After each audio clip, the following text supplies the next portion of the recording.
Assalamualaikum warahmatullahi wabarakatuh. Bapak sareng ibu guru anu kusim kuring dipika hormat sareng rencangan sadaya anu kusim kuring dipika cinta. Langkung itu payun mangga orang sanggakeun puji sareng syukur ka Allah Subhanahu wa taala anu parantos maparin urang sadaya kasehatan. Tiap rahmat sinarang salam. Bapak sareng ibu guru anu kusim kuring dipika hormat sareng rencangan sadaya anu kusim kuring dipika cinta.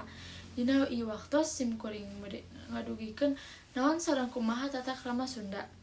Tangtos sadayana atos terang naon anu dimaksud tata krama. Hadirin sadayana sata acana sim kuring bade ngucapkeun ka ibu guru anu atos masihan waktos ka sim kuring kangge medarkeun hiji biantara anu judulna tata krama. Sapertos anu urang sadaya terang, upami tata krama teh obat pentingna dina kahirupan sapopoe. Tata krama atanapi nu sering disebut etika perwujudan, tata krama dina pergaulan khususna aya 3, nyaeta tata krama di lingkungan imah, di lingkungan sekolah, sareng tata krama di lingkungan bararea. Contoh tata krama anu di lingkungan sekolah nyaeta sopan ka guru, ngucapkeun salam mun pendak sareng guru, patuh kana tertib sekolah. Zaman ayeuna mah aya guru hareupeun oge teu salam-salam acan, ngabalieur hareup di mana eta tata krama dipake.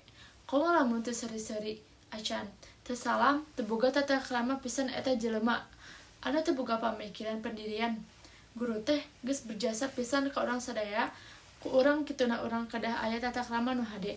Tata krama merupakan modal awal urang jeung ditarima dina makhluk sosial.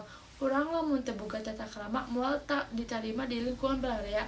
Masing babaturan ge moal dahikeun nu teu boga tata krama mah mending kaleuweungkeun bae.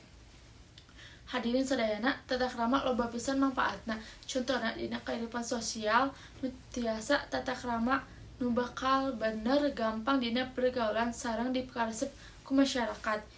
Hadirin sadayana, cekap sakitu anu kipihatur pamungkas di sim kuring. Bila aya basa anu kirang entep seureutna atanapi kecap anu kirang berenah harapna mugi keur sangahapunten. Wassalamualaikum warahmatullahi wabarakatuh.